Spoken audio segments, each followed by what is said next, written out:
होता है, जैसे सडनली हमारे बॉडी पार्ट्स विड्रॉ होते हैं किसी ऑब्जेक्ट के कांटेक्ट में आके, जैसे कि जो बहुत ज़्यादा हॉट हो या कोल्ड हो, या कोई एनिमल आ गया हमारे पैर पे, या कोई पॉइंटेड स्ट्रक्चर आ गई हमें लग गई, ऐसा एक ऑब्जेक्ट लग गया, तो हमारी बॉडी क्या करेगी? रेस्पॉन्स देगी। क्या देगी?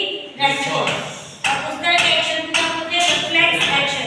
और रिफ्लेक्स एक्शन के लिए हमारे स्पाइनल कॉर्ड रेस्पॉन्सिबल होती है। कौन रेस्पॉन्सिबल होती है? Spinal cord. ठीक है, तो sudden withdrawal of the body parts, suddenly withdraw करते हैं body parts when direct contact of the extremely cold या पॉइंटेड स्ट्रक्चर से कांटेक्ट आएगी, तो हमारी बॉडी क्या करेगी? विड्रॉ करेगी। ठीक है, तो ये किस तरह का एक्शन है? इनवॉलंटरी एक्शन है। इस पे आपका कोई कंट्रोल नहीं है, सडनली होगा। जैसे आपका गर्म तवे पे अगर आपका हाथ लग जाए तो फटाफट आपका हाथ हट जाएगा, तो वो इनवॉलंटरी एक्शन है, आपका कंट्रोल नहीं है उस पे, इनवॉलंटरी है। और वो किससे कंट्रोल हो रहा है? पेरिफेरल नर्वस सिस्टम से। ठीक है, और इसमें इन्वॉल्वमेंट किसका है? सीएनएस का इन्वॉल्वमेंट है, because the spinal cord is a part of the CNS. Central nervous system में दो चीजें आती है, ब्रेन और स्पाइनल कॉर्ड।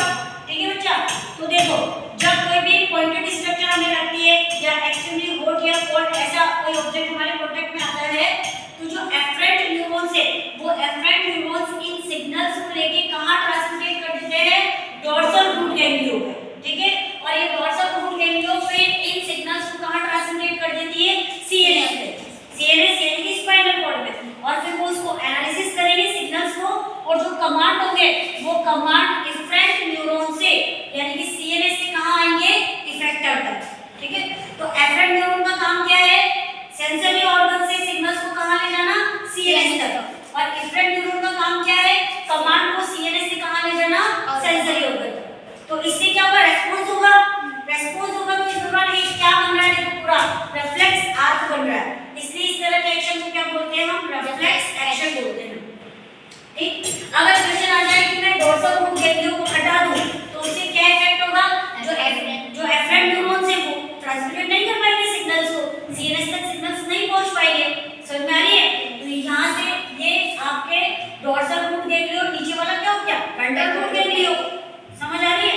तो यहां से आपके सिग्नल्स जा रहे हैं, कहने का मतलब ये है कि जो ऑर्गन होता है वहां से सिग्नल्स जो है वो एफरेंट न्यूरॉन्स के थ्रू सीएनएस तक पहुंचते हैं, सीएनएस उसका एनालिसिस करता है, और कमांड को जो है एफरेंट न्यूरॉन सीएनएस से इफेक्टर तक पहुंचाते हैं, और हमारा बॉडी पार्ट क्या करता है? रेस्पॉन्स करता है।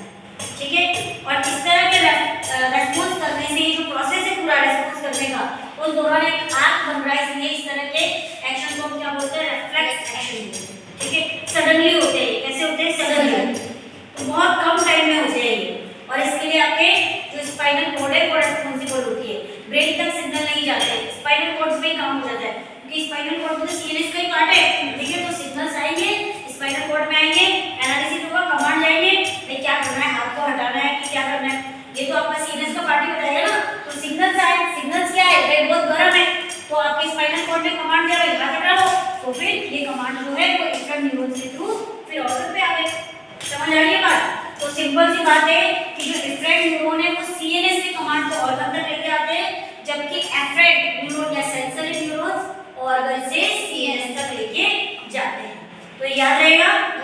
तो ये एफरेंट न्यूरॉन्स इन इंपल्स को कहां कैरी कर रहे हैं?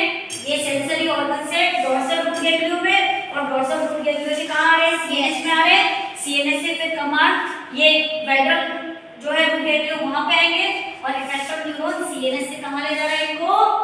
सेंसरी ऑर्गन तक या इफेक्टर तक, और हमारी बॉडी क्या कर रही है? रेस्पॉन्स कर रही है। इसलिए इस तरह के एक्शन को हम क्या बोलते हैं? Reflex action. ये इनवॉलंटरी होते हैं और पेरिफेरल